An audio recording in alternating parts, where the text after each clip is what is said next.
mai 1981, François Mitterrand est élu président de la République. Les Français connaissent mal cet homme à la personnalité aussi complexe que son parcours politique. Dans les services de renseignement, les fonctionnaires méfiants ignorent tout de ses projets. Et ils seront très vite fixés. Alors que la guerre froide entre dans une phase de glaciation, 4 ministres communistes sont nommés au gouvernement. Au sein des services, certains veulent croire que le créateur du Parti socialiste va livrer la France au rouge. Cet homme, porteur des espoirs de la gauche, a nourri toute sa vie de fortes préventions à l'égard des services d'espionnage et de contre-espionnage. Président de la République, il va devoir les orienter et les contrôler. Il s'en méfie, craint leurs coups fourrés et doute de leur loyauté. Ce monde-là n'est pas le sien. Si la méfiance est réciproque, c'est aussi que le nouvel hôte de l'Élysée a connu dès la guerre une vie politique agitée par des épisodes obscurs. Après une jeunesse très à droite, il a été mobilisé et fait prisonnier en 1940. Il s'est évadé, la suite est compliquée. Dans un premier temps, il rejoint Vichy. Erreur de jeunesse? Peut-être. Mais le maréchal Pétain lui attribue en 1943 la plus haute décoration réservée à l'élite de son régime de collaboration avec les Allemands, la Francisque. Ensuite, le futur président entre dans la résistance. Après-guerre, il entame une carrière gouvernementale. En 1954, alors qu'approche la défaite en Indochine, son nom est mêlé à l'affaire des fuites. Des secrets militaires ont été divulgués à la presse et aux communistes. À 38 ans, François Mitterrand est ministre de l'Intérieur. Au sein des services de sécurité, des comploteurs le désignent au président du Conseil comme l'auteur des fuites. Pierre Mendès France ordonne une enquête sur son ministre, sans le lui dire. Celui-ci en sortira blanchi et durablement meurtri. Il poursuit sa carrière, toujours à gauche, mais dans le camp des durs. Garde des Sceaux durant la guerre d'Algérie, il cautionne la torture et envoie des dizaines d'indépendantistes algériens à l'échafaud. Un quart de siècle plus tard, c'est pourtant le même homme qui abolira la peine de mort. Il est en principe un farouche défenseur de l'état de droit. Pourtant, il ne va rien dire quand il sera bafoué par les services secrets.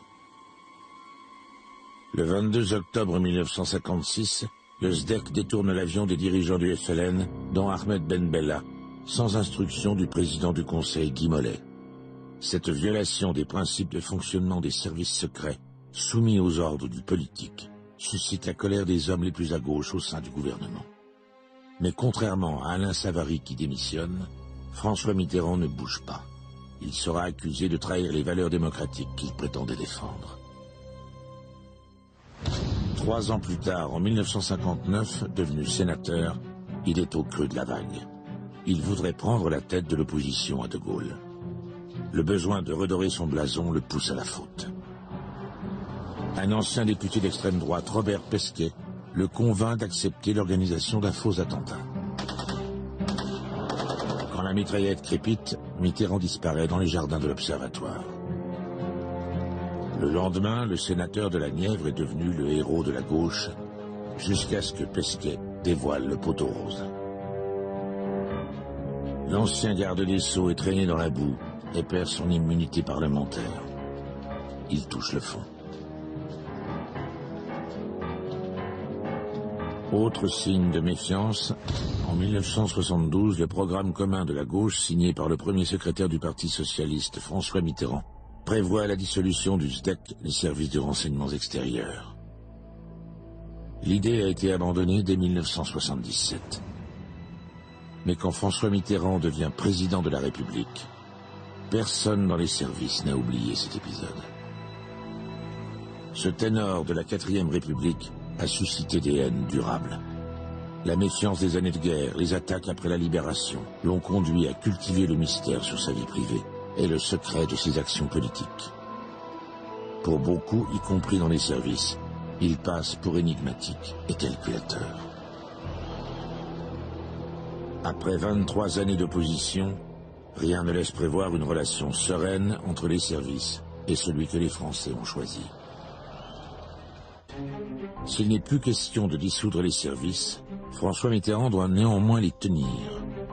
Mais à qui confier cette tâche alors que la gauche n'y a préparé personne? Dans son entourage proche, un homme se verrait bien dans ce rôle. C'est un ancien viciste devenu résistant, maniaque du renseignement, homme de réseau et d'influence. On le surnomme le cardinal, ou Belphégor. Son nom, François de Grossouvre. Il aura beau disposer de bureaux à l'Élysée, il sera rapidement cantonné à la protection de la vie privée du président, c'est-à-dire à la préservation du secret sur l'existence de sa seconde famille. À la tête des services extérieurs, le SDEC, le président nomme un polytechnicien, Pierre Marion. Ce civil, ancien d'Air France, obtient du gouvernement de rebaptiser le SDEC DGSE, Direction Générale de la Sécurité Extérieure. Après avoir changé la tête des services opérant à l'étranger, le président charge son ministre de l'Intérieur, Gaston Defferre, de s'assurer du loyalisme de la Direction de la Surveillance du Territoire, la DST, qui détient depuis longtemps une fiche sur le nouveau président. Il m'a demandé, vous avez une fiche sur le président? Je lui ai dit, mais plusieurs, monsieur le ministre. Et il s'est montré très intéressé, mais manifestement un peu ironique sur ce que serait la fin des choses. Et j'ai pu lui porter tout de suite l'ensemble des fiches où le président était cité. Gaston Defferre peut rassurer François Mitterrand, la DST ne conteste pas l'autorité du nouveau pouvoir.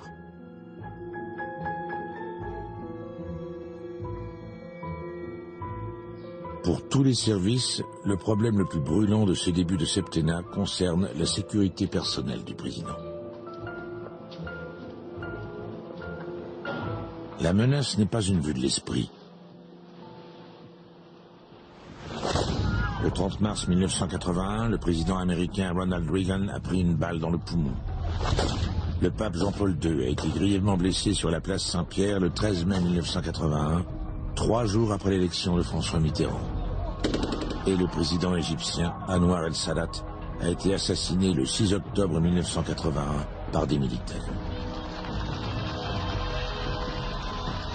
Le nouveau président français n'accorde pas une confiance absolue aux fonctionnaires du ministère de l'Intérieur placés auprès de lui. Il les renvoie pour les remplacer par des militaires de la gendarmerie.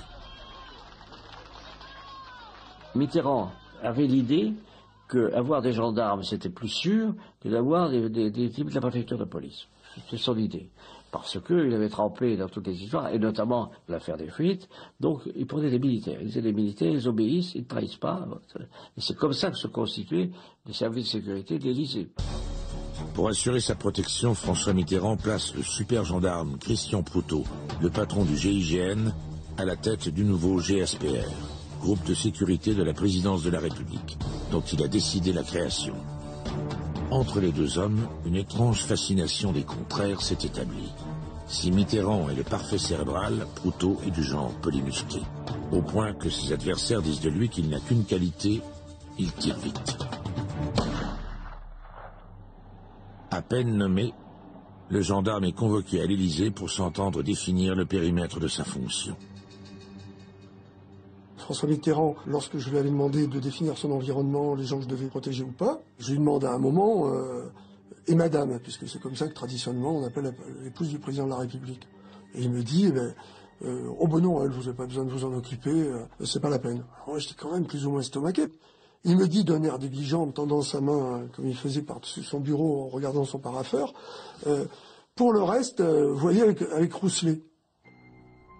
Je vois Rousselet, dandy, très élégant, grande classe et tout, qui d'habitude ne bougeait pas de son bureau. Au moment où je lui raconte, alors vous avez vu le président, bien sûr, oui. Et puis je finis par la chute sibylline. Je lui dis, mais à un moment, au moment de partir, il me dit, pour le reste, vous voyez, avec Rousselet, j'ai pas d'idée, il s'agit de quoi?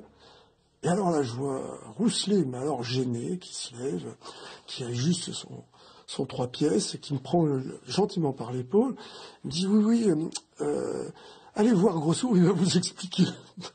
Je lui dis, mais comment ça m'énerver là tous, parce que je sais toujours pas de quoi il s'agit.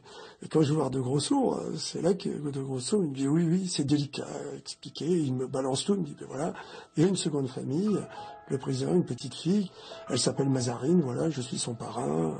Donc j'ai construit autour de sa fille une sécurité. François Mitterrand a recadré tous les services. Et au super gendarme, il a confié le plus précieux des secrets, celui de sa fille cachée, Mazarine, la petite demoiselle. Dans ses premiers mois au pouvoir, François Mitterrand vit l'état de grâce avec les Français. Avec les Américains, c'est autre chose. En ces années de guerre froide, les États-Unis se sont cabrés. Ils s'interrogent sur la fidélité de la France socialo-communiste à l'atlantisme, donc à la lutte contre les soviétiques. Le numéro 2 américain à l'Élysée, George Bush, vice-président, a déjeuné aujourd'hui avec François Mitterrand. Inutile de vous dire que la présence des ministres communistes au gouvernement français a été l'un des premiers sujets de discussion avec François Mitterrand. Our European allies are sovereign nations, and the decision on how they are governed rests with their citizens and with their elected representatives. However, the position of the United States on the subject of communist participation in the governments of our allies is well known. En bon politique, François Mitterrand doit gérer cette crise avec les États-Unis. Le président socialiste ne le sait pas encore, mais son service de contre-espionnage, la DST, va venir à sa rescousse. Au printemps 1981, Vladimir Vetrov, un agent du KGB, prend contact avec la DST. Il veut trahir l'URSS en livrant aux Français les fruits de son pillage technologique dans tous les pays capitalistes. Son nom de code, Farewell. Des milliers de documents d'une valeur inestimable sont offerts au contre-espionnage français. C'est la plus énorme affaire que la DST ait traitée sur le monde communiste au XXe siècle. Il faut maintenant prévenir le nouveau président. Ça se passe le 14 juillet, à l'issue de la Garden Party. J'ai expliqué au président ce qu'était cette affaire, comment elle était née. Son visage, malgré sa capacité de contenir ses émotions, était tout à fait significatif de l'intérêt extraordinaire qu'il attachait à mes propos.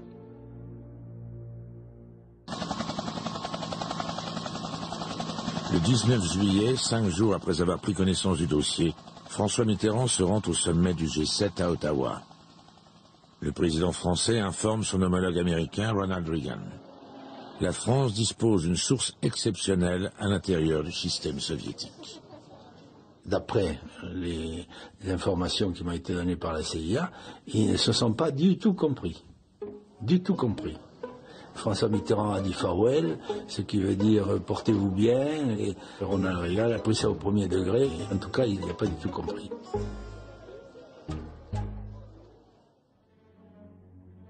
Quelques jours plus tard, le patron de la DST, Marcel Chalet, part à Washington rencontrer tous les dirigeants de l'appareil de sécurité américain, dont le vice-président George Bush, ancien directeur de la CIA. Cette révélation, ils la reçoivent avec une extrême surprise. George Bush a dit que c'était probablement une des percées les plus significatives depuis la Seconde Guerre mondiale dans le système soviétique.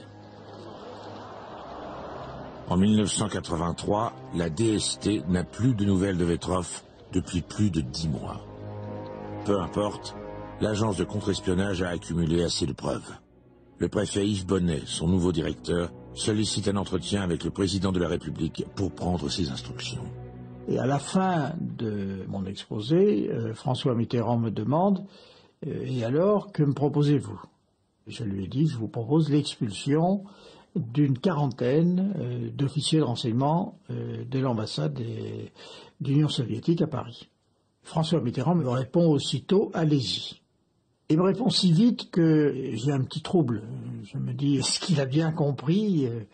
Est-ce que je me suis bien fait entendre? Et donc je réitère ma question, quitte à paraître un petit peu insolent, mais supposer qu'on se mette à expulser une quarantaine de diplomates soviétiques alors que le président n'avait pas très bien compris, ça ferait, comme on dit aujourd'hui, ça ferait désordre. Donc je renouvelle ma question et il me répète les mêmes mots, allez-y. Quel choc et quelle rapidité d'exécution. Un coup de balai diplomatique comme celui-là, on n'avait jamais vu ça. Je vous laisse découvrir les images que vous voyez en direct. Diplomats, journalists and others, all described as agents of the secret services of the Soviet Union. 13h37, les véhicules démarrent, direction Roissy. C'est la première fois que la France procède à une expulsion aussi massive de diplomates soviétiques. Enfin, je mets le mot diplomate entre guillemets. 47, c'est quand même si c'était une grosse ambassade, c'était très spectaculaire. On a presque vidé l'ambassade. Paris punit les Russes à la face du monde. Mais les raisons demeurent un secret d'État. François Mitterrand envoie ses émissaires dans une quinzaine de pays. 215 espions russes sont identifiés à travers le monde et parfois expulsés. Félicitant le président français, Ronald Reagan lui lance « C'est l'une des plus grandes affaires d'espionnage du XXe siècle ». Grâce à cette opération exceptionnelle, la DST a permis à François Mitterrand de démontrer aux Américains que la France demeure d'abord une alliée fidèle. Naguère objet de suspicion, le contre-espionnage français est devenu pour François Mitterrand un sujet de satisfaction. Pour Vladimir Vetrov, la source Farewell, la fin de partie est tragique. Après enquête, les Russes le repèrent. Il est exécuté. Mais à cette époque, personne ne sait pourquoi le chef de l'État a décidé d'expulser tant de diplomates russes.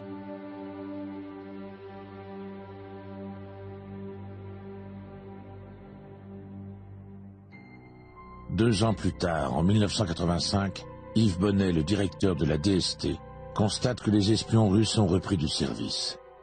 Il veut leur donner une leçon. En contradiction avec les ordres reçus, il fait le choix inédit d'ouvrir sa porte au journal Le Monde et à TF1 pour leur présenter des preuves. Là, depuis le printemps 83, un document ultra confidentiel sommeille dans une armoire forte. C'est la pièce maîtresse du dossier d'expulsion. Les 4 premières pages passent en revue la documentation et les échantillons technologiques pillés par les agents soviétiques. Bonnet a même organisé une visite, pratiquement, de service de la DST pour... Alors, lui, il disait que c'était pour l'intérêt de la maison, pour l'image de la DST, donc du ministère de l'Intérieur, et donc de vous, monsieur le ministre. Moi, je pense que c'était une énorme connerie de sa part. L'initiative d'Yves Bonnet est contestable, car à cette époque, François Mitterrand place de grands espoirs dans les capacités réformatrices du nouveau maître du Kremlin, Mikhail Gorbatchev. La DST a pris le risque de jeter à terre la relation franco-soviétique. Lorsque François Mitterrand lit Le Monde, avec l'article de Plenel, c'est un déchaînement de fureur. Ah bah ça l'a stupéfait. Il était sidéré. Il a commencé à m'engueuler. Je dis, bah oui, d'accord, engueulez-moi, mais enfin, c'est pas moi qui ai nommé Bonnet. Et après ça, quand il continuait à m'engueuler, je lui ai dit, attendez, moi, je suis dans ce cas-là, pour Bonnet, on le vire demain matin. On le remplace au Conseil des ministres suivant. Ah non, parce que, vous comprenez, c'est quand même quelqu'un que, etc. Alors tout le monde s'émeut. Le secrétaire général de l'Élysée, Bianco, m'appelle. Extrêmement agressif, hein, pour ne pas dire, et menaçant, pour ne pas dire davantage. Et évidemment, à ce moment-là, mon trône, si trône il y a, fait beaucoup plus que vaciller. La DST a-t-elle comploté pour freiner le retour des bonnes relations entre Paris et Moscou? François Mitterrand en est convaincu. Il ne pardonne pas. Yves Bonnet est remercié. De nouveau, le fossé s'est creusé entre le chef de l'État et les services.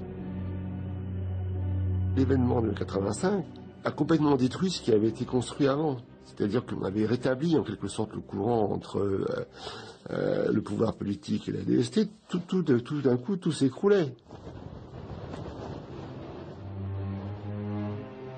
Grâce à la DST, François Mitterrand a joué du gros bâton contre les espions de Moscou. Et finement, en homme d'État aguerri, il est parvenu à ne pas rompre les relations de la France avec la Russie. Il a aussi compris que les opérations secrètes lui permettent d'agir en contradiction avec la diplomatie officielle. Un tel homme ne pouvait qu'apprécier ces modes d'action furtifs. Sous François Mitterrand, les services sont sur tous les fronts. De leur mission, ils ne disent rien. Le président les oriente, ils obéissent. En Afghanistan, ils guerroient contre les soviétiques aux côtés de Massoud, tout en apportant désormais leur appui à des régimes de gauche, de même qu'à des mouvements anticolonialistes, notamment africains. En Amérique du Sud, Ils aident des victimes des dictatures à fuir leur pays. En 1983, agissant sur ordre secret de François Mitterrand, la DGSE organise le retour vers la France du boucher de Lyon, l'ex-nazi Klaus Barbie, expulsé de Bolivie. Il sera condamné pour crime contre l'humanité en 1987. La guerre de l'ombre est pourtant parsemée de défaites. Les services secrets ne parviennent pas à enrayer une déferlante terroriste sur le territoire national. Le 9 août 1982, le 12e attentat en France depuis l'élection de François Mitterrand se produit rue des Rosiers, dans un quartier juif de Paris. Après Copernic et Marbeuf, la rue des Rosiers. L'attentat est un des plus meurtriers de ces dernières années sur le territoire français. 6 morts et 22 blessés. Le choc dans l'opinion est terrible. Une semaine plus tard, le 17 août, François Mitterrand réunit l'ensemble des responsables des services à l'Élysée. François Mitterrand, quand il réunit l'ensemble des responsables de services de police et de renseignement, la conclusion qu'il en tire, c'est il faut tous les changer. Voilà. J'ai rien appris, il faut tous les changer. C'est la valse des patrons. Les directeurs de la DST et de la DGSE sont remerciés. Néanmoins, ce classique jeu de chaises musicales semble insuffisant au chef de l'État. Face à l'incapacité des services et de la police à enrayer la vague terroriste, François Mitterrand va commettre une grave erreur. Il confie au gendarme Christian Proutot, qui n'assure que depuis 2 mois sa protection, la charge de coordonner l'antiterrorisme français. Il crée de toutes pièces un outil inadapté qu'on appellera bientôt la cellule antiterroriste de l'Élysée. Au sein des services, ce fait du prince ne passe pas. C'est la consternation face à une décision illustrant une défiance absolue du président vis-à-vis des structures de l'État. La constitution de la cellule dite antiterroriste de l'Élysée nous a fait un peu sourire dans la mesure où elle était constituée par des gens qui s'étaient plus illustrés dans le domaine du muscle que dans le domaine du renseignement. C'est pas un métier de gendarme. C'était des gens bien sous tout rapport, mais ils n'étaient pas faits pour ça. Qu'ils aillent eux-mêmes agir sur le terrain, c'est quelque chose qui nous a paru un peu bizarre, un peu aberrant et un peu porteur de menaces. Le 29 août 1982, 2 semaines après la création de la cellule de l'Élysée, la présidence de la République publie un communiqué de victoire. Des terroristes internationaux ont été arrêtés par le GIGN. Oui. Alors, nous allons justement parler du terrorisme avec, je vous le disais, l'arrestation hier à 18h30 à Vincennes de 2 hommes par les gendarmes du GIGN. C'est à 18h30 hier soir que les hommes du groupe d'intervention de la gendarmerie nationale ont donc arrêté 2 terroristes d'origine étrangère. En effet, c'est dans cet appartement situé au 3e étage que les 2 hommes ont été interpellés. Dans l'appartement, on a retrouvé des documents, des armes, ainsi que 500 grammes d'explosifs. C'est depuis le blackout total. Les 3 suspects sont arrêtés et incarcérés. La cellule de l'Élysée vit ses premières heures de gloire. Le président a toutes les raisons d'être satisfait. Et il va vite déchanter. Grenouillage et règlement de compte, c'est le commentaire officieux des gendarmes dans le nouveau rebondissement de l'affaire des terroristes irlandais de Vincennes. Nous venons d'apprendre que des poursuites judiciaires sont engagées contre 2 officiers de gendarmerie, 2 officiers du GIGN. Coup de théâtre. Un gendarme qui a participé à l'opération reconnaît qu'il y aurait eu des irrégularités. On lui aurait dicté ce qu'il fallait dire au juge d'instruction. Il confirme qu'il n'a pas vu d'explosif. En fait de succès, il s'agit d'un montage. Les super gendarmes avaient apporté eux-mêmes les explosifs dans l'appartement des suspects. Les Irlandais de Vincennes sont finalement libérés au bout de 9 mois de détention. L'affaire devient rapidement celle des gendarmes de l'Élysée. C'était pas difficile de prévoir des incidents. On est en présence de demi-bras cassés, de branquignoles, de gens peu sérieux. Alors, ça a été créé de briques et de broc, cette affaire, et ça a eu le succès que ça devait avoir, c'est-à-dire, en fait, ça a été couronné d'échecs, voire de ridicule. Exclusivement dévoué à sa personne, La cellule est progressivement devenue un service parallèle. Il me demandait des choses qui normalement ne me revenaient pas, qui auraient dû revenir au service de renseignement. Je me suis dit, mais est-ce que c'est parce qu'il a déjà été ministre de l'Intérieur? Est-ce que c'est un problème de culture de doubler les moyens et la recherche de renseignement? Ou est-ce que, effectivement, du fait de la période où il a été dans l'opposition, il n'a pas du tout confiance dans les services de renseignement, et que d'une certaine manière, je suis, moi, le moyen qu'il a de vérifier si on lui a raconté des histoires ou pas. Et je suis à même d'affirmer que c'est la dernière réflexion qui est la bonne, c'est-à-dire qu'il n'avait pas confiance dans les services. La cellule sort des procédures administratives établies. Forte de l'autorité de François Mitterrand, elle procède à des écoutes téléphoniques. Les gendarmes de l'Élysée s'affranchissent des formalités et conservent l'intégralité des transcriptions en violation de toutes les règles. Des avocats, des journalistes, des personnalités diverses sont écoutés à leur insu. À l'époque où les écoutes démarrent en 1983, le terrorisme frappe les Français plus cruellement que jamais. À Beyrouth, un attentat tue 58 parachutistes. Mais la cellule a des affaires plus importantes à traiter. L'écrivain provocateur Jean Edernalier, qui menace de révéler l'existence de Mazarine dans son journal, est mis sur écoute. Les instructions de François Mitterrand sur Jean Edernalier, c'était je veux pas qu'on cède au chantage d'Edernalier, qui était un peu fou, et deuxièmement, la publication de son canard. Il est arrivé que Gilles Ménage me demande des choses un peu extraordinaires quand il a souhaité que la DSC fasse le tour des maisons d'édition pour empêcher l'apparition d'un livre d'Edernalier. Bon, c'était pas vraiment l'émission de la DSC, je vois pas très bien ce que la sécurité et les ingérences étrangères avaient à voir là-dedans. Plusieurs fois, on a fait ce qu'il fallait pour que le manuscrit n'arrive pas là où il devait aller. Mais c'est vrai qu'il y a eu quand même un détournement, pas un détournement, mais une déviation de services de l'État pour des fins personnelles, comme la petite Mazarine. Mais en même temps, quand je disais à Mitterrand, il disait, mais vous avez une fille? Je dis, oui. Et alors, vous ne protégeriez pas votre fille si elle est menacée? Je veux dire, là, on est cloué, quoi.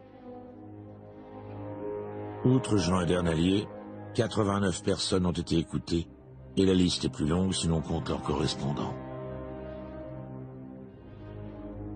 Personne à l'époque n'a contesté ces écoutes irrégulières, endossées par le ministre de la Défense Charles Hernu, et même le Premier ministre Pierre Mauroy. Aucune de mes écoutes, je les ai faites sans que le cabinet du Premier ministre et le ministre de la Défense en soient informés. C'était pas, comment dirais-je, des fils qu'on branchait dans la cave de l'Élysée. Ce qui a amené le buzz ou le bruit énorme qui a été fait autour de mon nom, c'est qu'une partie de ces informations revenait bien évidemment à la présidence de la République et non pas à un service spécifique. Le scandale éclate en 1993. Au procès des écoutes, qui se tient à partir de novembre 2004, plus de 20 ans après les faits, Gilles Ménage et Christian Proutot sont condamnés. Ils ne sont certes pas des lampistes, mais des éléments d'une chaîne au fonctionnement logique. À quelque niveau qu'ils se trouvent, pour les hommes dont il avait fait la carrière, les désirs de Mitterrand étaient des ordres qu'on ne discutait pas. Pendant mon procès, comme Pierre Mauroy avait signé par l'intermédiaire d'un directeur de cabinet mes demandes d'écoute, il dit, mais enfin, vous ne pouviez pas dire au président de la République que certaines écoutes demandées par M. Proutot étaient peut-être pas forcément opportunes. Et Mauroy a cette phrase extraordinaire, il lui dit, mais on voit que vous ne le connaissez pas. Mauroy lui-même disait que c'est des choses qu'on ne pouvait pas dire à François Mitterrand. Il avait une autorité naturelle qui faisait que les gens étaient jamais à l'aise en face de lui, jamais.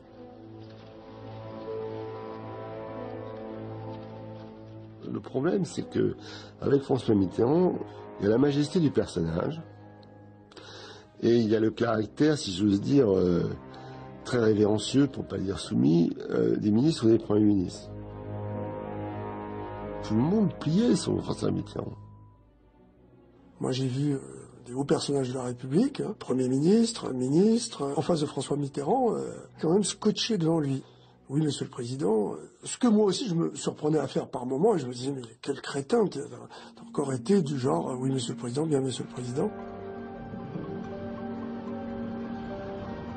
Le président est affecté par cette affaire. Le scandale l'atteint directement. François Mitterrand n'est pourtant pas homme à être désarçonné facilement. Quand la télévision belge l'interroge sur les écoutes, sa légendaire impassibilité cède la place à la colère. Il n'y a pas de service d'écoute à l'Élysée. Il ne peut pas y en avoir. Je ne sais pas comment on fait d'ailleurs les écoutes. Mais il s'agissait d'écoutes qui auraient été commandées par la cellule antiterroriste de l'Élysée, bien sûr pas. On pense encore un peu plus. Mais je n'ai pas l'intention, à vous, qui n'ont rien autorisé à cela, de répondre à vos questions. Notre conversation est terminée, monsieur. Si vous voulez bien, nous allons nous séparer.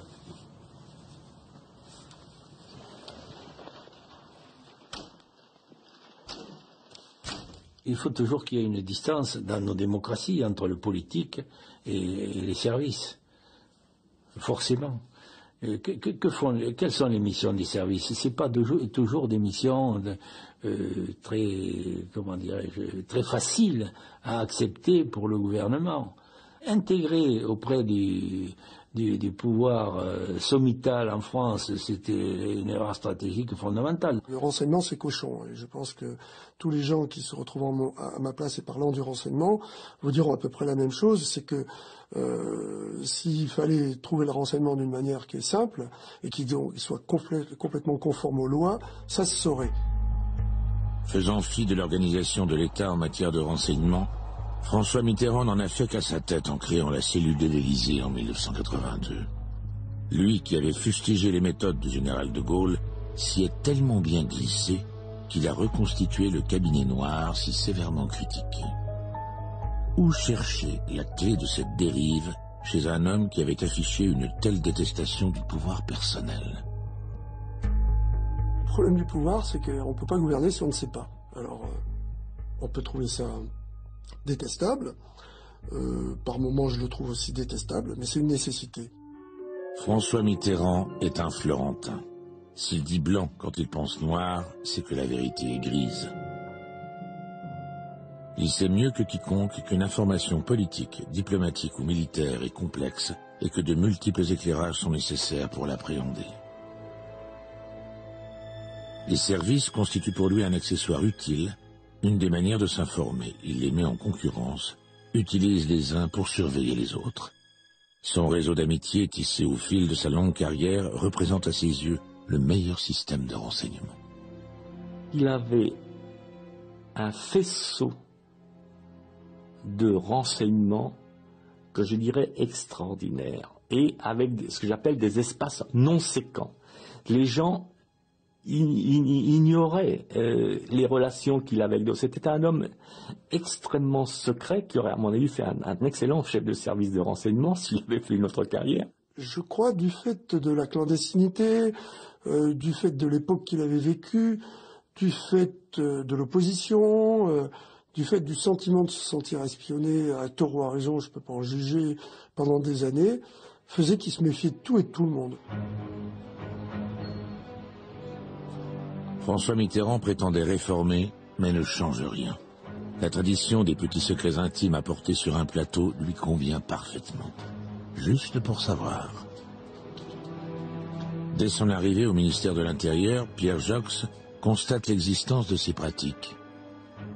Le préfet de police, le premier mercredi où je l'ai vu, me donne du bout des doigts un mince dossier. Il me dit ça, ce sont les notes traditionnelles, d'un air un peu comme ça.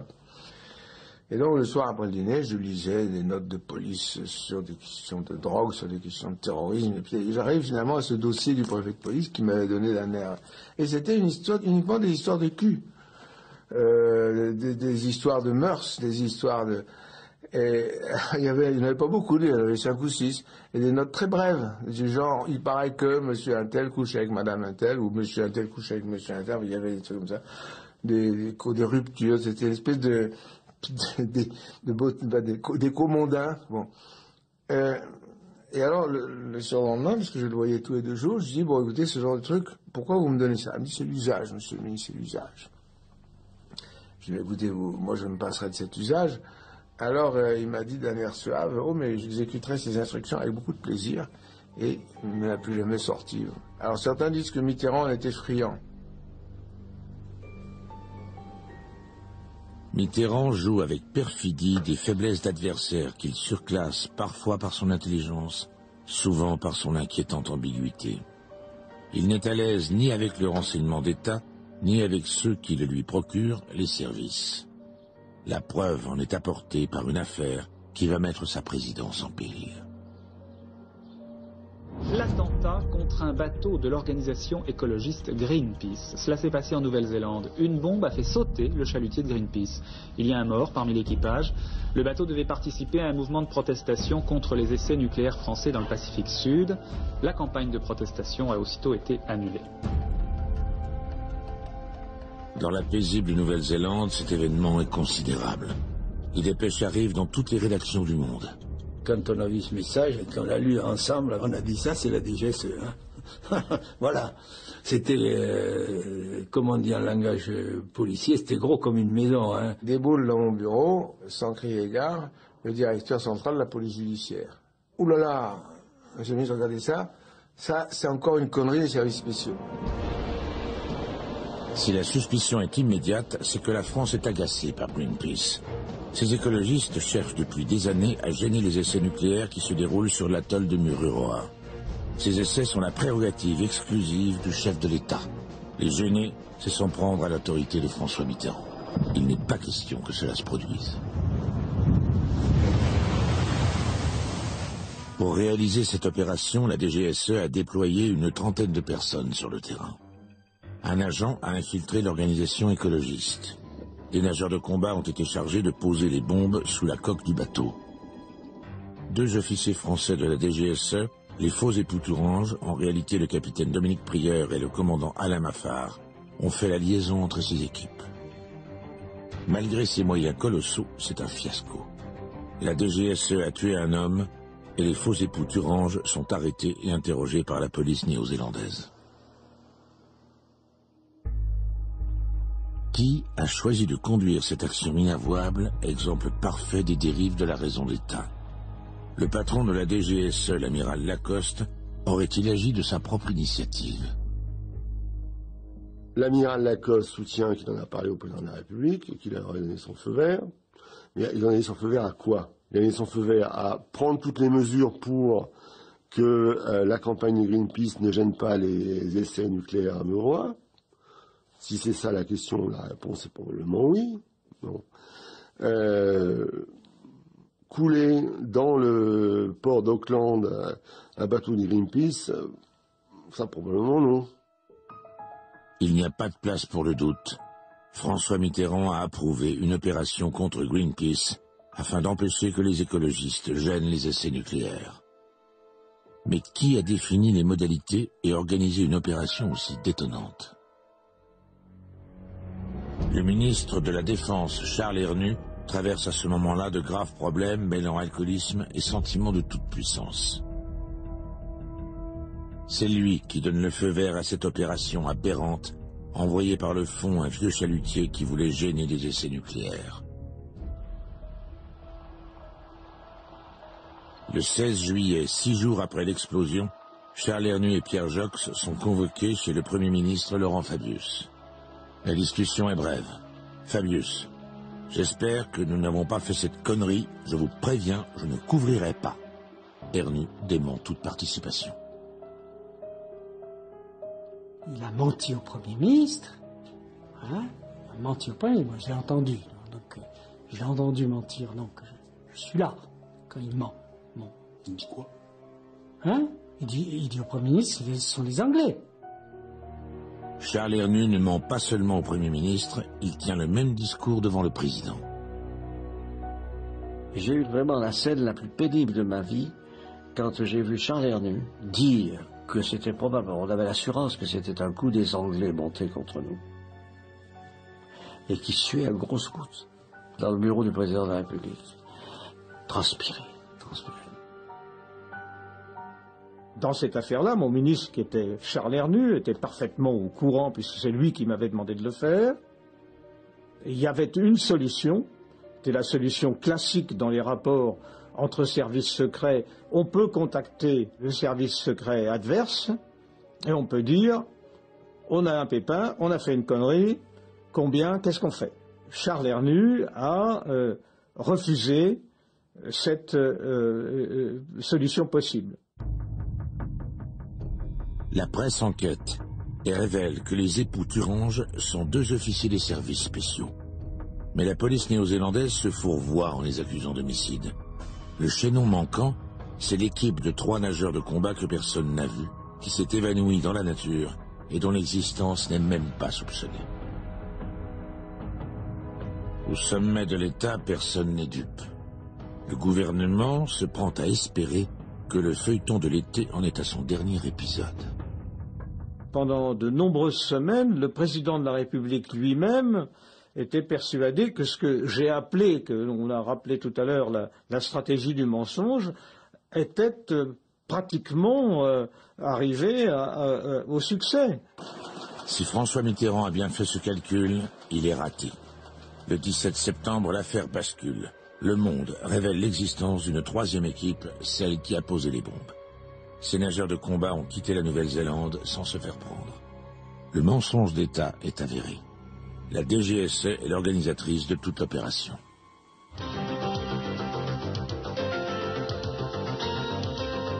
Charles Hernu, ministre de la Défense, a démissionné ce matin. L'amiral Lacoste, directeur des services secrets, est limogé. Bonsoir. Raison d'État. Le président de la République, François Mitterrand, a accepté la démission du ministre de la Défense, Charles Hernu, que celui-ci avait présenté au Premier ministre ce matin. Est-ce que le président de la République vous a renouvelé sa confiance? Il a rendu public un texte tout à l'heure. Vous a-t-il réconforté? Je ne suis pas mauvais moral. Pour Charles Hernu, c'est la mort politique.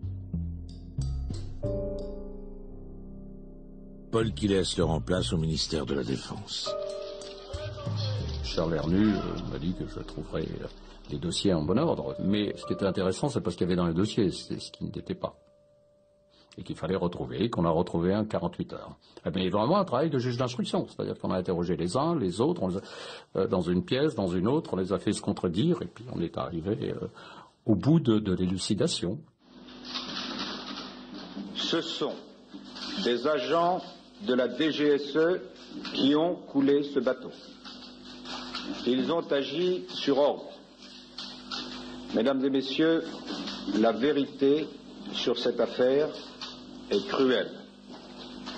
Mais il importe, comme je m'y suis engagé, qu'elle soit clairement et totalement établie.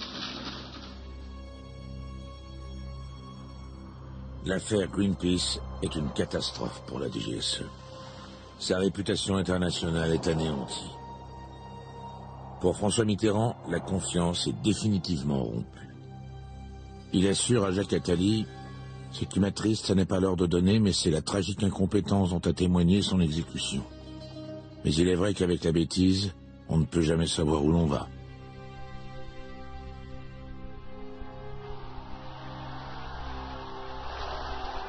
Malgré l'affaire Greenpeace, après 2 ans de cohabitation, François Mitterrand est réélu. François Mitterrand choisit son ancien rival Michel Rocard comme Premier ministre. Celui-ci éprouve un grand intérêt pour les affaires de renseignement. Il juge médiocre la production des services et demande au président l'autorisation d'engager une réforme. Je voyais le président de la République 2 fois par semaine. Comme nous apprécions peu notre compagnie mutuelle, on allait vite. Et voilà qu'un jour, je dis au président de la République, Monsieur le Président, je vais prendre le risque de sortir de mes plates-bandes, de pénétrer directement dans les vôtres. Alors ça l'amuse, et du coup, il cesse de signer le parapheur qu'il était en train de signer, il me regarde, il pose son stylo, et il me dit, qu'est-ce qui vous arrive? Et je lâche, Monsieur le Président de la République, je voudrais procéder à une réforme des services spéciaux. À ce seul mot, il me coupe et me dit tout de suite cette phrase inouïe. « Ah, mon grand échec !» Alors il réfléchit, un peu curieux de me voir comme ça. Ça doit durer une dizaine de minutes, cette conversation. Puis à la fin, dans un grand sourire, il n'a pas repris son stylo, il n'a pas repris son parapheur, il me regarde et puis il me dit « Si ça vous amuse ». Jamais sans doute la réforme d'une si grande fonction de l'État n'a été confiée à un chef de gouvernement pour un tel motif, si ça vous amuse. L'affaire Greenpeace a scellé la désunion entre François Mitterrand et la DGSE. Il n'en veut plus et la laisse tomber. Plus elle est loin de lui, et mieux il se porte. Pour un temps, toutefois, grâce à Michel Rocard, le renseignement devient une priorité de l'État.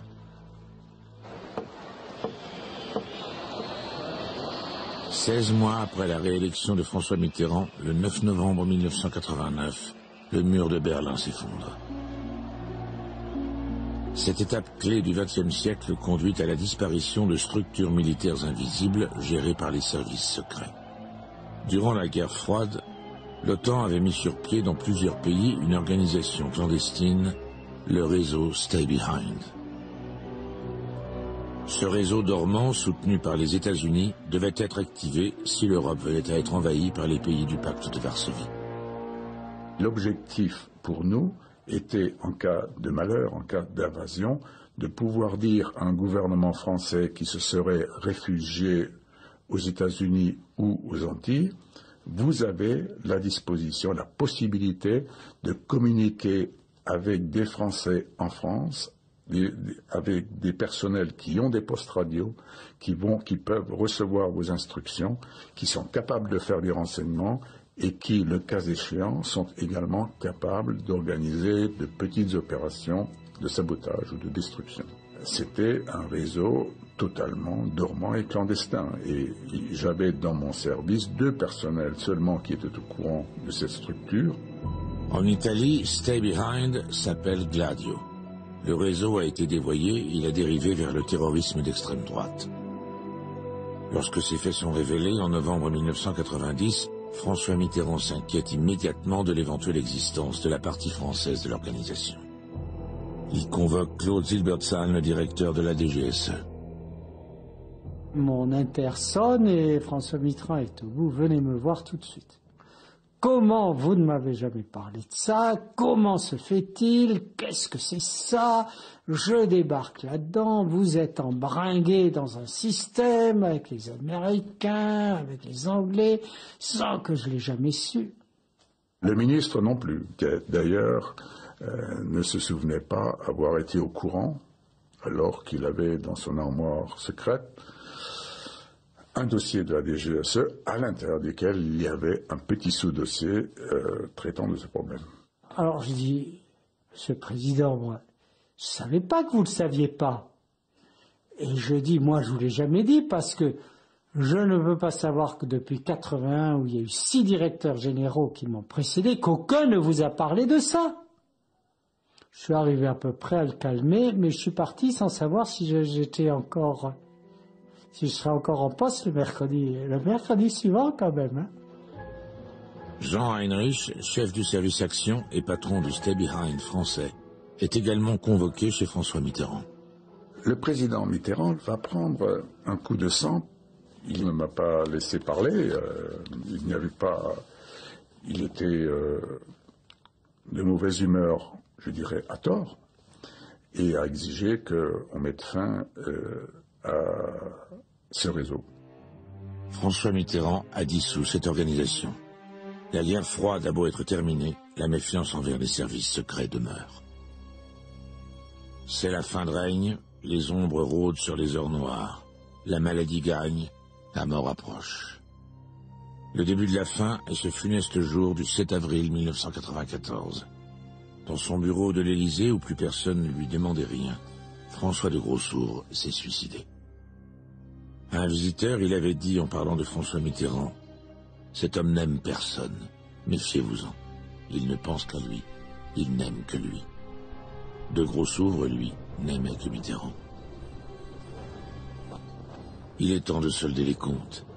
François Mitterrand, qui avait entretenu de si complexes relations avec l'univers du secret, soldera une partie de ses plus épais mystères. Sa jeunesse très à droite, Vichy, Pétain et Bousquet, sa deuxième famille, si soigneusement cachée aux Français. Sous sa présidence de 14 années, la plus longue de la Ve République, les coups d'éclat les plus brillants, comme l'affaire Farewell, ont coexisté avec les désastres telle l'affaire Greenpeace ou les turpitudes de la cellule de l'Élysée. En mai 1995, il quitte le pouvoir et succombe en janvier 1996 au cancer qu'il avait caché tout au long de ses 2 septennats. Davantage que tout autre, cet homme d'État fut un maître de l'ombre. Il en fit un principe de vie, tout en acceptant mal que les autres fassent de même. Quant au service secret, ce bras obscur de l'État, il s'en méfia toujours, non sans en user et abuser à sa guise.